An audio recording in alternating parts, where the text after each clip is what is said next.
نورانی قاعدہ جو بچہ بھی پڑھے تو ایک مہارت اس میں حاصل کرے، صرف برائے نام نہ پڑھے۔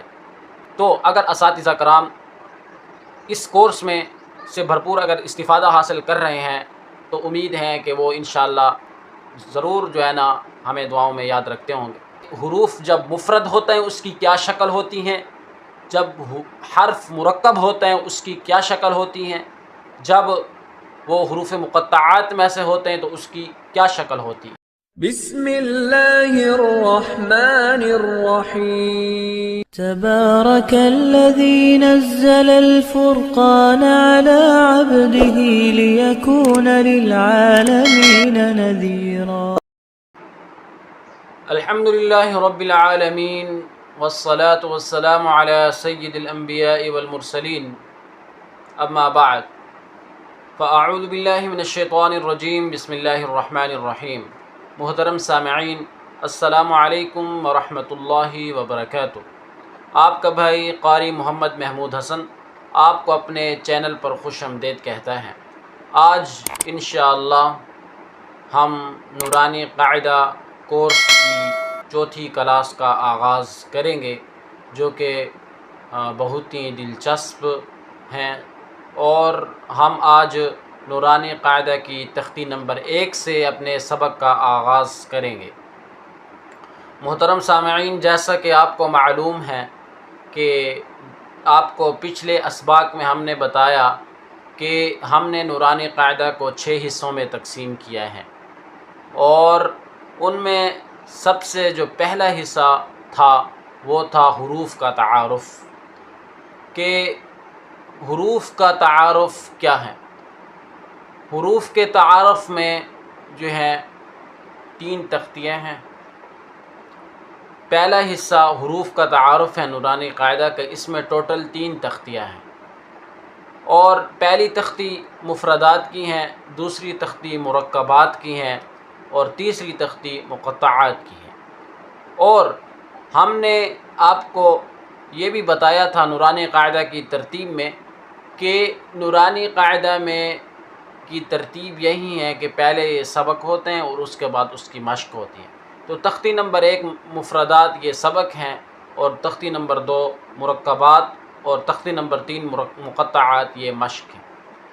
اور اس حصے میں حروف کی مختلف شکلوں کو واضح کیا گیا ہے کہ حروف جب مفرد ہوتے ہیں اس کی کیا شکل ہوتی ہیں، جب حرف مرکب ہوتے ہیں اس کی کیا شکل ہوتی ہیں، جب وہ حروف مقطعات میں سے ہوتے ہیں تو اس کی کیا شکل ہوتی ہے۔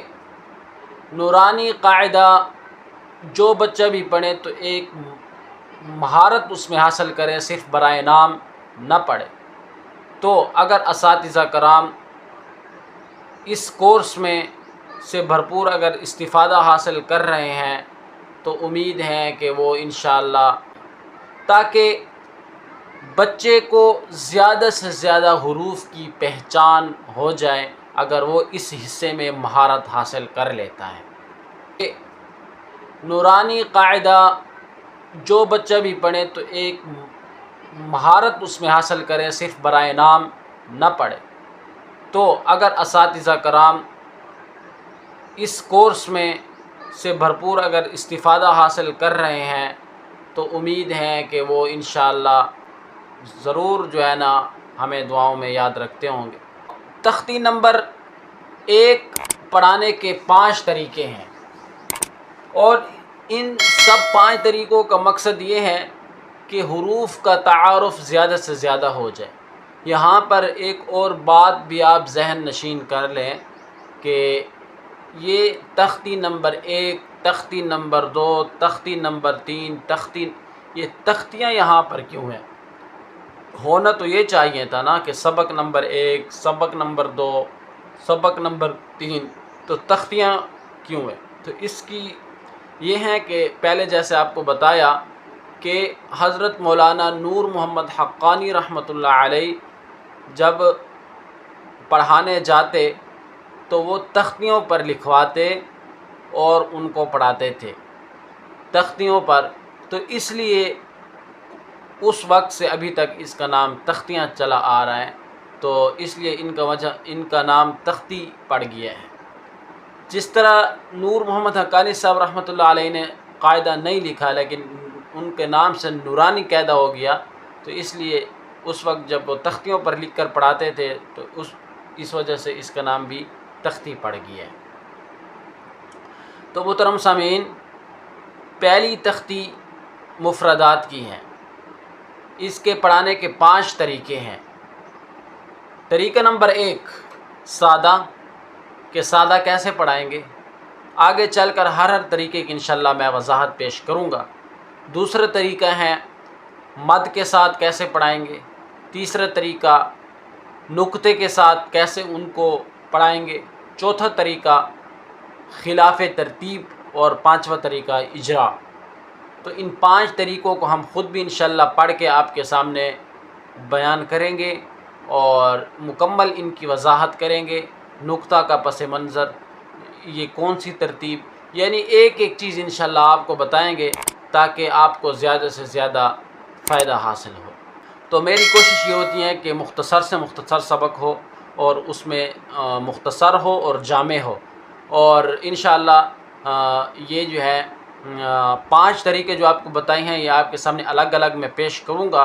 میری کوشش یہ ہوتی ہے کہ مختصر سے مختصر جو ہے نا وہ سبق کی ٹائمنگ ہو تاکہ آپ کا قیمتی وقت ہوتا ہے اور آپ اکتاہٹ کا شکار نہ ہو۔ اگلے سبق میں ہم انشاءاللہ ان 5 طریقوں پر نمبر وار گفتگو کریں گے۔ تو اپنے بھائی قاری محمد محمود حسن کو اجازت دیجیے۔ السلام علیکم ورحمۃ اللہ وبرکاتہ۔